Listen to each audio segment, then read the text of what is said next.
here we are again. Then we're gonna shade our squash drawings. So the light source is here, and so we're gonna have our darkest darks will be all down here. So let's just get going. So I'm gonna bring in the darkest darks first. I can indicate where they go.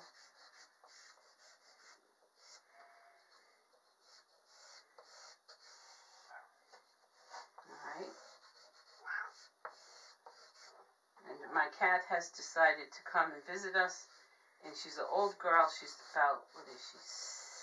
I don't know. She's a 17 or 18 years old. 21. Oh, may even be older, because we adopted her, and she had already fully grown, and she had already had a litter of kittens when they found her abandoned. Her name's Emily, and she has decided to come draw with us today and chirp and make a lot of noise. Okay, so that's our cast shadow right now. I can get in there and start shading that. Let me find I'll do dark with my hands first. We'll set that up. It'll help set up the tone of our overall drawing, because this is really the darkest element in the drawing. So let's put it in first and make sure we're good and dark, and then everything else will be lighter than this. Okay.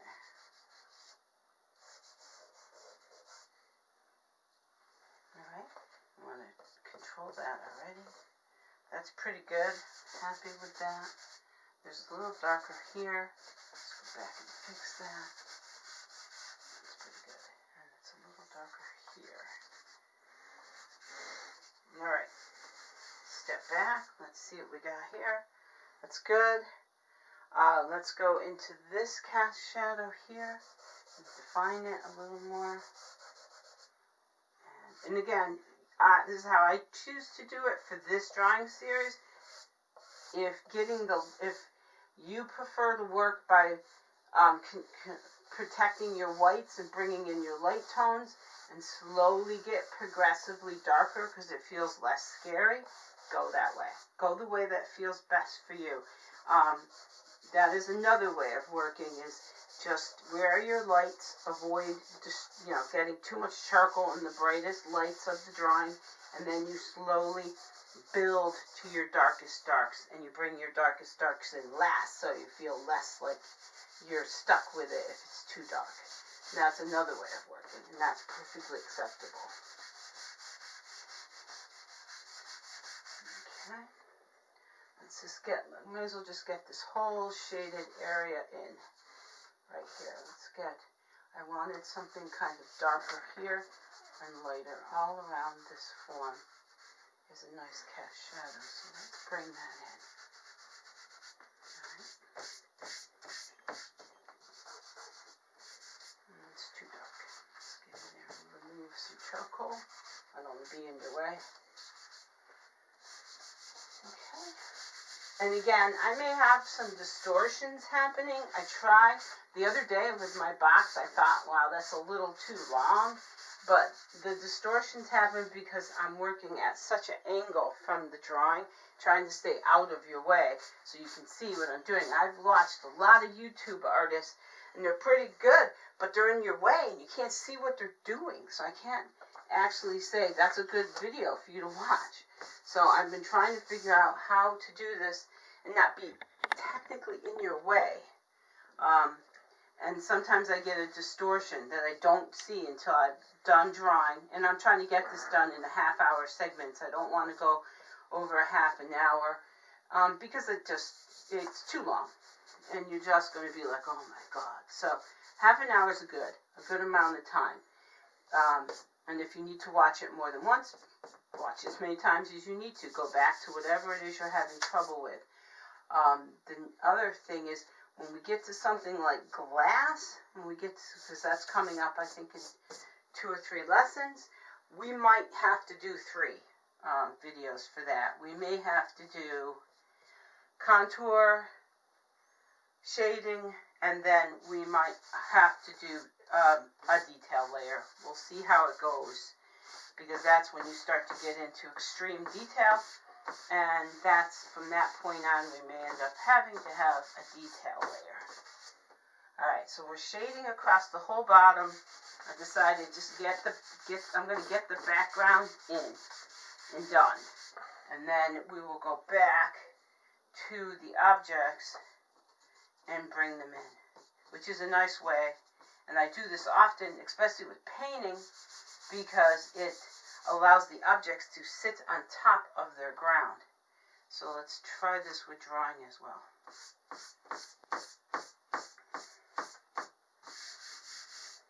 Okay. I want just a little bit of dark back here. This is a gray surface, but it's a bright surface, but I don't want it absolutely the white of the paper. This is like the 10th square in our gradation study. And this has a little bit of interest going on there, and again, very light, so I want to bring it in and mold it around my squash, which will also help me clean up all these excess gestural lines that I have. They can become part of the shaded surface. Okay, let's go up here. Let's get in there.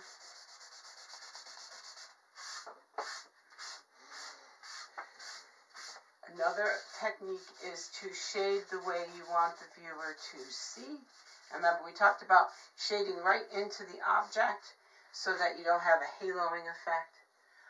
That's important. You don't want the shadow to stop and then the object to pick up. You want them to merge, always merge. And then you can shade the way you want the viewer to see. I want the viewer to see this as a flat plane, so maybe this way or straight up is a good way to shade, so that it just sits behind the objects and it isn't an object. But it is important enough to hold the objects that you're drawing. Alright, almost done with this background. Let me get this in.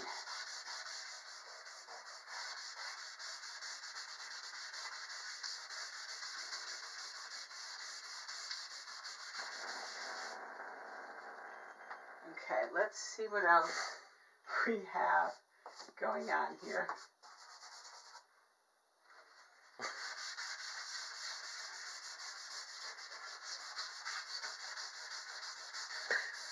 The cat has decided to hang out with us for the whole time for some odd reason. I need to step back. I lost control of that study. This is too dark here.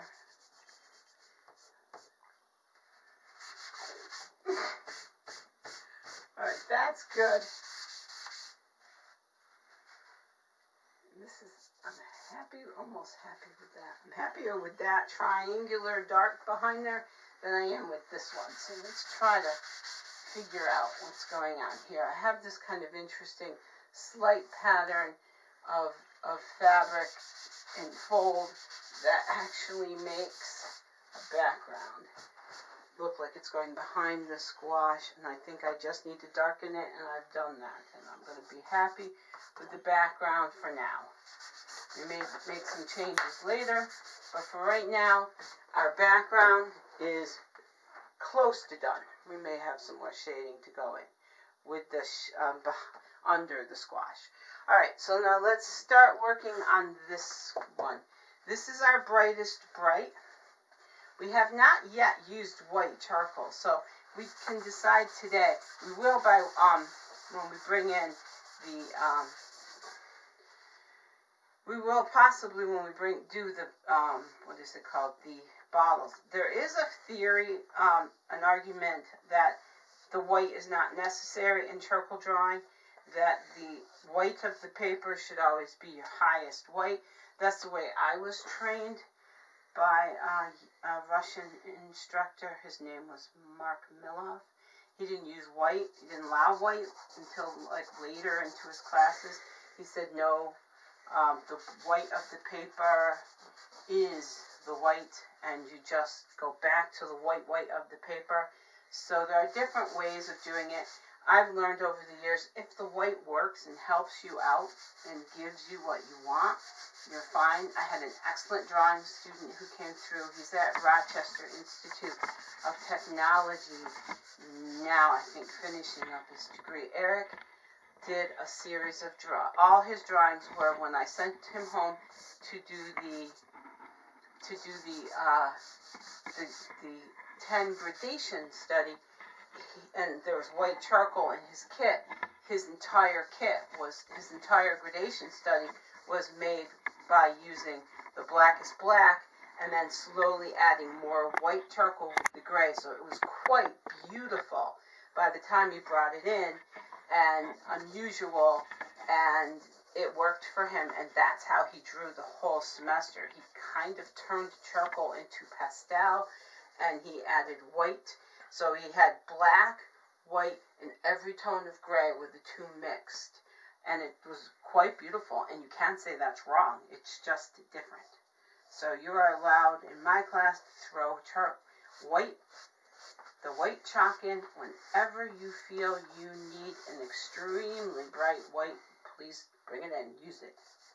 But use it, make it work. Make it work with the drawing. Alright, so we're going to get to here. Now I'm going to, just like with the egg, I'm going to make sure that I shade this whole thing going to the angle I want you to see. No longer up or down, but at the angle to see this beautiful squash. And its tone. And I'm trying for its rounded shape. This is pumpkins and squash are good because it forces you to now, how do I create that rounded shape and not make it look too flat or, well, actually, if it's real bulgy, I have no problem with that. Okay. Remember, I have my brightest white. My brightest white is somewhere here, and it's not an even line. It kind of goes like that. So, and I really think I've got some nice secondary dark right there, so I need to bring that in. Okay. Start shading this.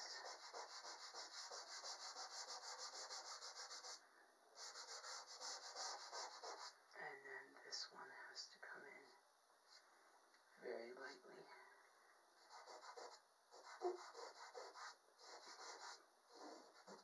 Alright.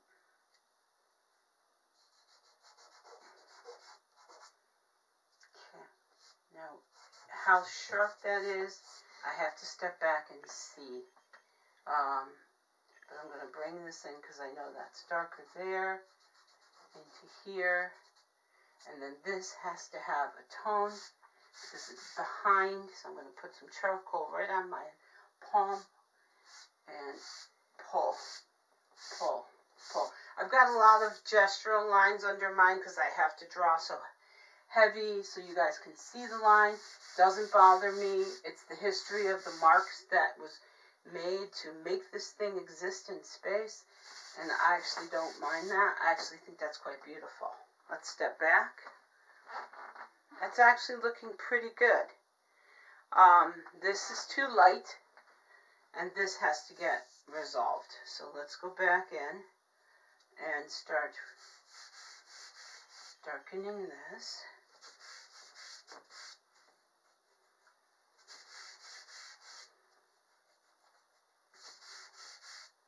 Alright, let's start resolving this tone right here.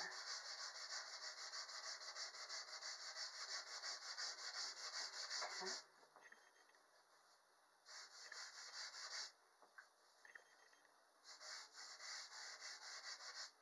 Alright, now I'm going to go in here and start to draw into the, what is that called? The vine that it grew from. It's kind of sharp. It's not as smooth as the squash itself. It's very tactile. Maybe it doesn't need as much rubbing. Maybe we should keep it a little more textury if we can.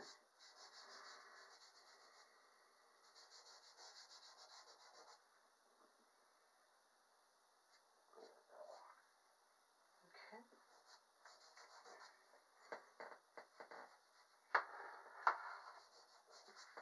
I need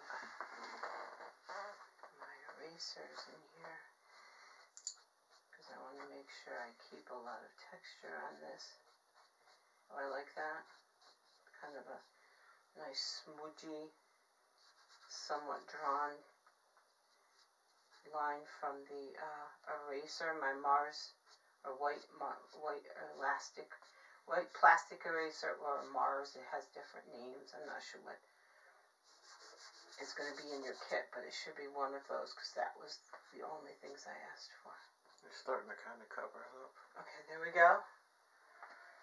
Alright, I'm happy with that. Now let's go in and start to lighten where I have my brightest whites and pull the edge of my squash back out of that kind of dark space I put it in. This is the lights. Now I did the darks, I'm pulling the lights back, and then I will of course have to merge them together where they need to be softly pulled together. There may be areas where you have a nice sharp dark light contrast. Go for it. Draw what you see. It's easier than trying to make it up. And later, when you become a good drawer, that's when you can just make things up. I'm not a good makeup drawer. I thought of becoming an illustrator, but I don't have that. I'd like to see it to draw it. Okay. Down here, I've got some interesting cast or bounced lights, so I want to go back in just at the bottom here and remove just in a few spots so that I push that kind of rounding quality of the squash itself and lighten that right there. And I think I'm happy with that for now. And now we're going to go over and we're going to get this little pinker kind of squash guy here. And we're going to do the same thing. We're going to shade kind of in a rounded manner here so that we can get a nice round object. It's nice and dark right through here. So I'm going to shade that rounded quality.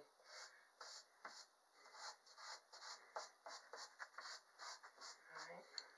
There's a little bit of shadow there. A little bit of shadow there, but the dominant shadow is right along there.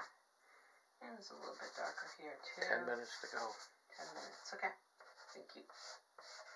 Alright, so we're going to shade this in a rounded kind of manner. And we actually want it a little darker than that one. So we may end up having to add more charcoal.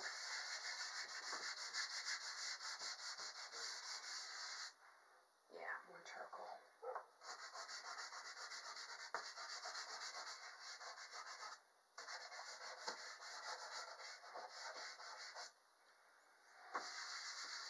Okay, let's get going.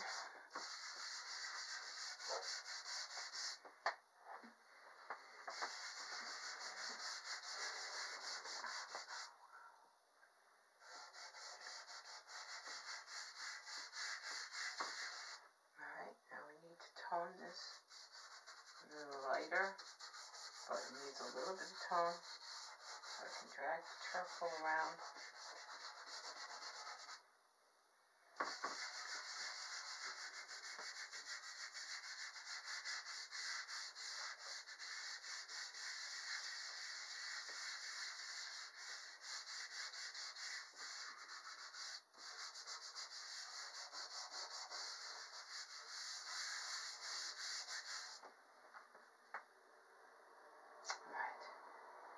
I'm going to take this and I'm going to still bring in a little more here. I've got these hard lines that just don't want to give up. I'll look for a softer vine, see if I can find one. That was an old piece of vine and it really made hard lines.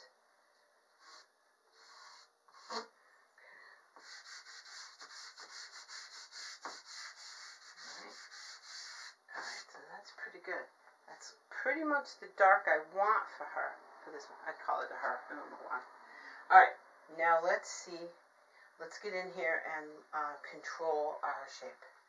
I want to bring my shape back here, but still keep my slightly gray ground, as we talked about.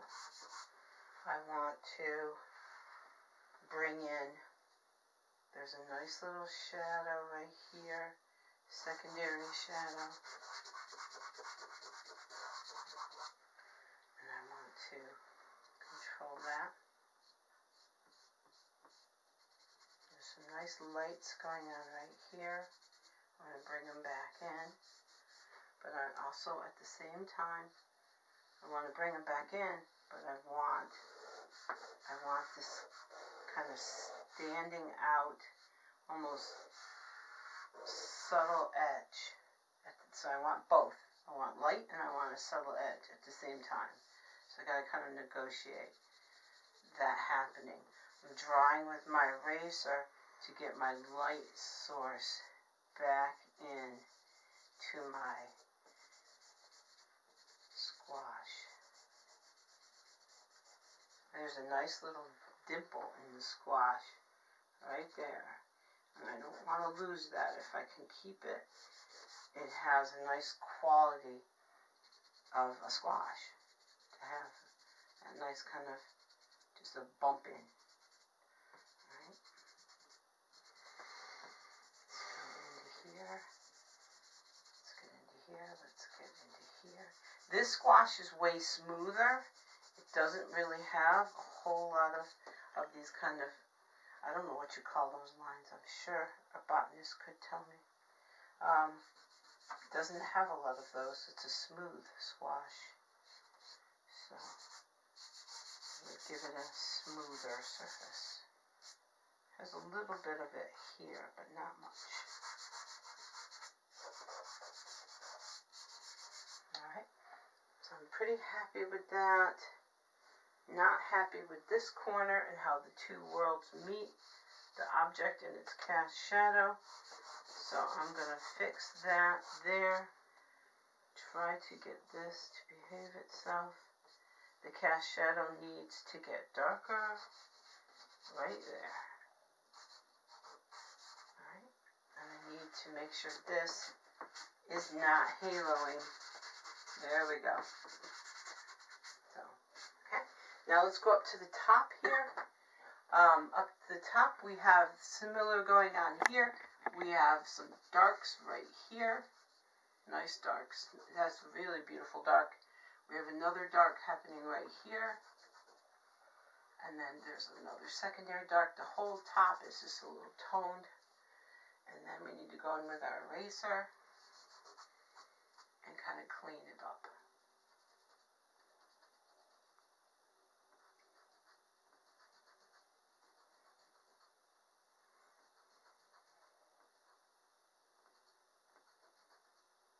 It has this interesting little lumpy thing around the bottom. This is actually the background, so I gotta take that out of there. Try to get my background to just behave like a background. There we go. That's good. And then I gotta get this finished up. We're running out of time. Alright, so let's get that there. Let's just pull the shape of this together for you, and 5 then minutes. we'll be done. Yep. See, this one, with these more detailed, we are getting longer, so I'll try to draw as fast as I humanly can. Alright.